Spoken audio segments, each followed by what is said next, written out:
નમસ્કાર મિત્રો, હું આપનો હાસ્ય કલાકાર, યુટ્યુબર તથા લોક સાહિત્યકાર નરેન્દ્રસિંહ વાઘેલા. મારી યુટ્યુબ ચેનલ લોક સાહિત્ય ગુજરાતમાં આપ સૌનું હાર્દિક હાર્દિક સ્વાગત કરું છું. મિત્રો હમણાં અમારા ગામમાંથી 3-4 જણા હાલીને અંબાજી દર્શન કરવા ગયા અને ત્યાં પૂગ્યા પછી માની સામે માને મંદિરની આગળ ઊભા રહી અને બે હાથ જોડીને માને દર્શન કરતા હતા. ત્યાં મૂર્તિમાંથી વાચા ફૂટી અને મૂર્તિ મંડી દાંત કાઢવા. ખડખડાટ દાંત કાઢ્યા એટલે ઓલ્યા જ્યારે 3-4 જણા જે હતા એ આમ આંખી ઉચોળીને ત્યારે બાજુ જોવા માંડ્યા કે દાંત કોણ કાઢે છે. અને આમ જોયું તો મૂર્તિ દાંત કાઢતી હતી અને મૂર્તિમાંથી જવાબ દે કે હું દાંત કાઢું છું. હું કે આમ અમારે કોઈ દી ખુશ થવું જ નહીં, કે અમને કોઈ દી મોજના તોરા પલ્લાના પોરા ન છૂટે. પણ ઓલ્યા લોકો કે માં પણ દાંત હેના આવે છે. અને ત્યાં મૂર્તિમાંથી ફરી પ્રશ્ન થયો, કયું ગામ? અને ઓલા 4 જણા બોલે કે માં રાજલક્ષ્મી સોસાયટી, ગામ દેલવાડ, તાલુકો માણસા અને જિલ્લો ગાંધીનગર. અમે ગુજરાતના જ છીએ. કે દેલવાડના નથી લાગતા તમે? ને કે તમે દેલવાડના નથી લાગતા? એમાં બધા એવું ખાખા ખોળા કરીને ગજવામાંથી કોઈ આધાર કાર્ડ ને ચૂંટણી કાર્ડ ને એ બધું આમ બારા કાઢીને કે જો માં ફોટો જૂનો છે પણ છે મારું જ આધાર કાર્ડ, ચૂંટણી કાર્ડ જૂનું છે, ફોટો જૂનો છે પણ આ મારું પોતાનું છે. માં અહીંયા હાલતા આવ્યા તારા દર્શને, માં જગદંબા હાલતા આવ્યા. ખોટું થોડું બોલ્યા મેં આમાં થોડું ને. અને એમાં તારી આગળ ખોટું બોલાય. અને માએ કીધું કે ન્યા કોઈ દી ભાડ્યા નહીં. કે ન્યા કોઈ દી ભાડ્યા નહીં તમને. એટલે બધાને આમ પરબારા મને એટલી તો ખબર પડે છે, ગામના મંદિર હું તો નકર ન્યાય છું ને, તમારા દેલવાડમાંય છું. એટલે આ દુનિયામાં ગામના મંદિરમાં નથી જતા. ડાકોરવાળા છે એ અહીંયા અંબોડમાં મહાકાળીના દર્શન કરવા આવતા હોય, અંબોડવાળાથી ડાકોર જતા હોય, અમદાવાદવાળાથી મવડી જતા હોય, મવડીવાળા વળી પાછા પાવાગઢ જતા હોય. પછી આમાં જ હાલે છે બધું. કંઈક વાર તમે ધજા ઝંડા લઈને નીકળો ને હાલતા પગપાળા, તમારી સામે બે સંઘ બીજા આમ ભેટાતા હોય કે કંઈક આમ જતા હોય, કંઈક આમ. બધું આમાં જ આ દુનિયામાં હાલ્યું જાય છે. જો સાચા દિલથી નથી કહેતા મન ચંગા તો કથરોટ મેં ગંગા. સાચા દિલથી માને એક દીવો રકાબીમાં કરી દો ને, એક નાની દિવેટ મૂકીને તમારી ઓકાત હોય એટલું ઘી નાખીને, અથવા તો એક અગરબત્તી, એ ન થાય તો 2 આહુડા હારા પાડી લ્યો. તો એમાં જગદંબા કહો કે પરમ કૃપાળુ પરમેશ્વર રાજી જ છે તમારી ઉપર. આપણે એ નથી કરતા. પરબારા બારોબાર ગામ મૂકીને બીજા મંદિરોમાં આંટા મારવાના અને ગામના મંદિર કોઈ પગ ન દેતા હોય. આ ભૂલ આપણી છે બીજાની. એક કડવું સત્ય કહું, ઝાડવા બધા રંગે લીલા પણ બધા છાયો ન દે. અમુક વડલો, લીમડો, પીપળો એ બધા તો બરોબર છે, પણ બહુ મોટા થયા ને એ ઝાડ છાયો ન દે. એની ઉપર આટલું ફૂમકું આવે, નાનું ફૂમકું હોય. હવે ખજૂરી ગેતાળ જેવી પણ ઉપર ફૂમકું જ હોય.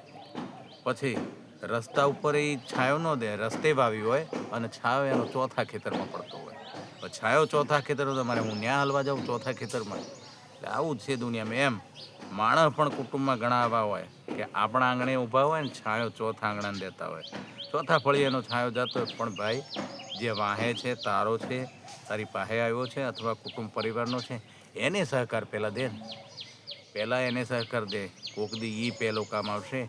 ઘણીવાર દૂરનો તો મોબાઈલ લઈને ઉપાડે અને કદાચ ઉપડી જાય તો ગામના ચોરે ઊભો છે ને તો એ કહે છે કે હું તો બહાર નીકળી ગયો છું વડોદરા, મારા પર્સનલ કામથી આવ્યો હતો. એટલે કરે વાત. એટલે બહુ દુનિયા કઈ દિશામાં જઈ રહી છે એ જ ખબર નથી. સ્વાર્થના મહાસાગરમાં દુનિયા એટલી બધી ડૂબકીઓ મારે છે કે પોતાનો ગરીબ ભાઈ હોય તો ઓળખાણ નહીં દે.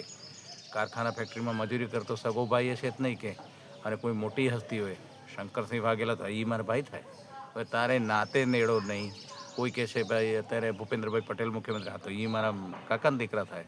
તો તારે ને એને કાંઈ નાતે નેડો નહીં. તો હું કામ આ બધી ખોટી ઓળખાણો? પણ બોલ્યો તારો ઈંટીઓ પડે, કડિયા કામ જાય છે, મજૂરી કરે બિચારો હગોભાઈ છે, એની ઓળખાણ કેમ કોઈ દી નથી દેતો? આ પણ એક કડવું છે પણ સત્ય છે. એક જણો હોટલમાં નાસ્તો કરવા બેઠો અને ત્યાં સમોસાનો ઓર્ડર કર્યો અને વેટર આવ્યો ને કે બોલો સાહેબ ચટણી કહી દઉં? તો કે ચટણી કહી દઉં? તો કે આમલીની કે ટમેટાની? તો બોલે કે એ બમાં ફેર હું? તો બોલે કે આમલી સાહેબ અઠવાડિયે પહેલાંની જ, આમલીની ચટણી છે અઠવાડિયે પહેલાંની છે, ટમેટાની 2 દાડા જ થયા. આટલો ફેર.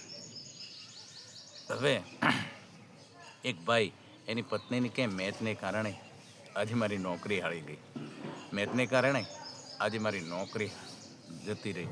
અને એની ઘરવાળી કે પણ ન્યા ઉડાણા હોય નોકરી ઉપર તો જખમરો તમે મોબાઈલ ખોલીને બેઠા હતા, પણ કે સાંભળતો ખરી. મારા શેઠ મિટિંગમાં બેઠા હતા અને મને કંઈ નહીં કહેતા કે તું મેચ જોજે અને હું ફોન કરું ત્યારે સ્કોર કેટલો થયો એ મને કહેજે. હવે કલાક રહીને શેઠનો ફોન આવ્યો અને ત્યાં હું ફેસબુક ફેંકતો હલવાણો હું, કારણ કે મેં મેચ જોઈ જ નહીં. એટલે આમાં ગઈ મારો કોઈ વાંક ખરો? આમાં ગઈ શેઠે કીધું તું ને 60 વર્ષના ગુનેગારને જજ સાહેબે કીધું તમને 50 વર્ષની સજા થાય છે. ને કે તમને 50 વર્ષની સજા થાય છે. અન્યાય ગુનેગાર હાથ જોડીને એટલું બધું, સાહેબ કંઈક ઉંમરવાળા માણસની ઉપર દયા કરો. મારી ઉંમર જ 80 વર્ષની છે ને હવે મને 50 કે ખેંચા એટલું ખેંચી લેજે. હવે હું ખેંચવું આમાં લ્યો. એક બેને એના પતિનું મર્ડર કરી નાખ્યું. એની પત્નીએ જ એના પતિને ઢાળી દીધું. પછી કોર્ટમાં કેસ આવ્યો એટલે શેઠે કીધું કે ભાઈ આ અમારા ઘેરે કામ કરે છે કચરા પોતાની, અને એના પોતાના પતિને શિખર કયા કારણે એને ધરબી દીધો, મારી નાખ્યો. સાક્ષી જ એના શેઠ જ થયા હતા. પછી ઓલી મહિલાને કીધું સાહેબે જાઓ તમને 15 વર્ષની સજા. સાહેબ હું અબળા વિધવા, કાંઈક તો દયા કરો મારી ઉપર, કાંઈક ધારો 15માં કાંઈક ઓછું કરો. એટલે વિધવા તો તું જાતે થઈ ને, તે સામેથી ઓલાને મારી નાખ્યો. અને પાછી કહે છે કે હું વિધવા છું, મારી ઉપર કંઈક દયા કરો. એક ભાઈ ને બેન પતિ પત્ની બંને મંદિરે ગયા. તેની પત્ની 2 હાથ જોડીને ભગવાનને કહે, હે ભગવાન, જો હું ખોટું બોલું તો હું હાલ વિધવા થઈ જાઉં, અને મારા પતિ જો ખોટું બોલતા હોય તો એમને ઉપાડી લે. બોલો, બંને બાજુ મરવાનું તો બોલ્યા ને એ કોરી નીકળી ગઈ. શિક્ષક એક વિદ્યાર્થીને પૂછે છે, બોલ તારું નામ હું? તો કે રઘુ. એક સવાલનો જવાબ દે. બોલો. મૂળ એની જીભ તોતડી. આ દુનિયામાં તોતડી જીભ ચાલશે પણ તોછડી નહીં ચાલે. તોતડી છે ને એ કુદરતી છે. છોકરું નાનકડું હોય ને દાદાને ખોળામાં બેઠું કે દાદા તીદી જાય, જો દાદા તીદી જાય. દાદા એને જોઈને કે બેટા જો મંતોલો જાય, મંતોલો. હવે દાદાને મકોડો બોલતા આવડતું જ હોય, ધોળા આવી ગયા હોય, 60-70 વર્ષની ઉંમર કરી હોય, આવડતું હોય, પણ એ તોતડું એટલા માટે બોલે છે કે બાળકને વહાલું લાગે અને એ ભાષા બાળક સમજી જાય જલ્દી. બસ આ દુનિયા છે. એમ આ રઘો છે ને એ ગળગળો થઈ ગયો. એક સવાલનો જવાબ દે ત્યાં કરવા માંડ્યો કે શાંતિ રાખ. અને પૂછ્યું, બોલ શિવનું ધનુષ કોણે ભાંગ્યું? શિવનું. ત્યાં રઘો રોવા જેવો થઈ ગયો અને આંખ્યું લોતો એટલું બોલ્યો કે સાહેબ હું કાલ ઘીરે હતો, હું તો કાલ રજા ઉપર હતો. અને બહારથી જે ઇન્સ્પેક્શન સાહેબ આવ્યા હતા એ મૂંઝાણા. પછી કે હારું બે જા, અને બીજાને ઊભો કર્યો અને એને કે બોલ શિવનું ધનુષ કોણે ભાગ્યું? બોલ્યો કે સાહેબની સામે ડોળા કાઢીને મારો બેટો સાહેબને ગોટો વાળી દીધા. ડોળા કાઢીને જોયા જ કરે. સાહેબ કે તને કહું છું કે આ શિવનું ધનુષ કોણે ભાંગ્યું? હવે એ માથાનો ફરેલો ફાટીને ધુમાડે ગયેલો. એ સાહેબને કે મારાથી શોખ નથી ભાગતો સાહેબ, મારાથી ચોક નથી ભાગતો, ઠીકરું નથી ભાગતું, અને હું તમે ધનુષ ભાંગ્યાની વાતું મારું નામ દો.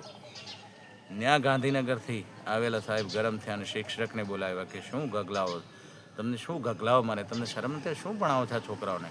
મેં હમણાં પૂછ્યું કે શિવનું ધનુષ કોણે ભાગ્યું? શિક્ષક કે સાહેબ એ તો મને ખબર નથી, 40 વર્ષથી નોકરી કરું આ નિહાળમાં, પણ આના કાકા બાપાએ મારી પાસે ભણેલા, પણ કોઈ દી તોફાન ન કરતા. બહુ સારા માણસોનો દીકરો છે. હવે એમને ખબર ન પડી એટલે તરત જ કીધું કે આચાર્યને બોલાવો. હવે આચાર્યને બોલાવ્યા એટલે આચાર્ય કે સાહેબ આજ સુધી અમારે નિહાળમાં કયા ખૂણામાં શિવનું ધનુષને કોણે લાવીને મૂક્યું? અમારે નિહાળ નાની, અને લાવ્યું કોણ? ત્યાં ગોટે ચડી ગયા કે ગામના સરપંચને બોલાવો. તો ગામના સરપંચને તેડાવ્યા. સરપંચ આવ્યા રૂમા ધુમા કરતા કે બોલો સાહેબ, કે તમે ગામના સરપંચ છો? તો કે સ્કૂલમાં શું ધ્યાન રાખો તમે? એટલે કે સાહેબ હું અભણ માણસ, મારે તો ગામના નળ ફુવારા વાયસરને પાણીના અને એ બધા ઘણા બધા કામો હોય. ખેતરમાં પાણી પૂગ્યું કે નહીં, લાઇટ કેમ છે, પંચાયતમાં દાખલા બધાને બરાબર નીકળે, એ બધા કામો કરું. એમાંથી નવરો પડું તો આ કરું ને. પણ એમ નથી કહેતો કોઈક દી તો સ્કૂલમાં નવરાવાને આટો મારો, પણ કે વાંધો શું છે, મારે શું કામ આટો મારવો જોઈએ? અને ત્યાં શિક્ષકે કીધું કે હું ઇન્સ્પેક્શનમાં ગાંધીનગરથી આવ્યો છું. એટલે કે મેં સાહેબ ક્યાં પૂછ્યું? મારે તમારું સરનામ નથી જોઈતું. પણ કે એમ નહીં, હું ગાંધીનગરથી ઇન્સ્પેક્શનમાં આવ્યો છું અને અહીંયા તમારા ગામના છોકરાઓને પૂછ્યું તો રઘુ કહે છે કે સાહેબ હું કાલે રજા ઉપર હતો. શિવનું ધનુષ કોણે ભાંગ્યું? તો કે હું તો સાહેબ કાલે રજા ઉપર હતો. પછી બીજા છોકરાનું પકડી મારી એમ ડોળા કાઢીને એટલું બોલ્યો કે સાહેબ જોજો મારું નામ ન દેતા, કારણ કે મારે ચોક હરખું નથી ભાગતું, બોર્ડમાં લખવાનું ચોક નથી ભાગતું, હું ભાંગું એમ. પછી મેં એના વર્ગ શિક્ષકને પૂછ્યું કે ભાઈ આ શિવનું ધનુષ કોણે ભાંગ્યું? શિક્ષક કે સાહેબ મને કાંઈ ખબર નથી, 40 વર્ષથી નોકરી કરું, એના બાપ દાદાએ એના કાકા બાપા મારી પાસે ભણી ગયેલા, પણ કોઈ દી તોફાન એમણે નહીં કરેલા. છોકરો બહુ સીધો છે, એ આવું કરે નહીં.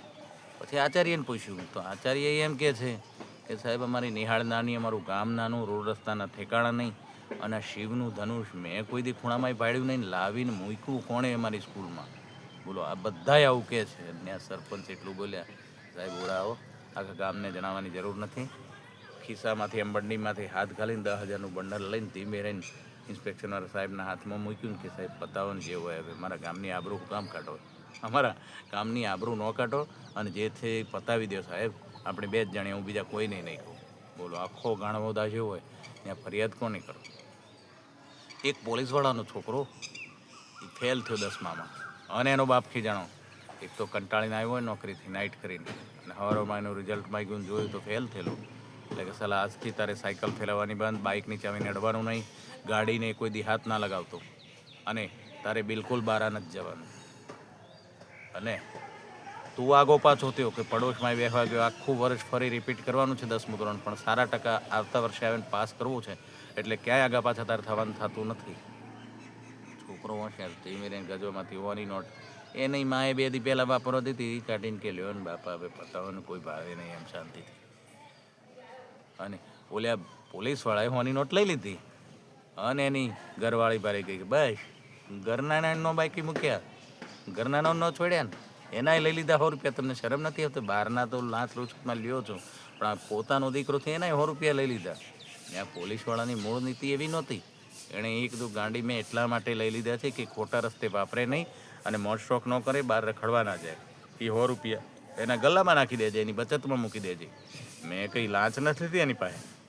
એટલે મૂળ આ દુનિયામાં બધે આમાં જ હાલે છે ડીંડવાણું. દુનિયામાં હજી એનું કારણ નથી સમજાણું, જગતમાં હાલે છે ડીંડવાણું. સમજાય તેને વંદન. અને મારી આ જ ચેનલ, આ જ બોલવાની શૈલી આપ સૌને પસંદ આવતી હોય તો મિત્રો ચોક્કસ મારી ચેનલ લોક સાહિત્ય ગુજરાતને લાઈક, શેર અને સબસ્ક્રાઈબ કરશો મિત્રો, ને કરાવશો. જય માતા.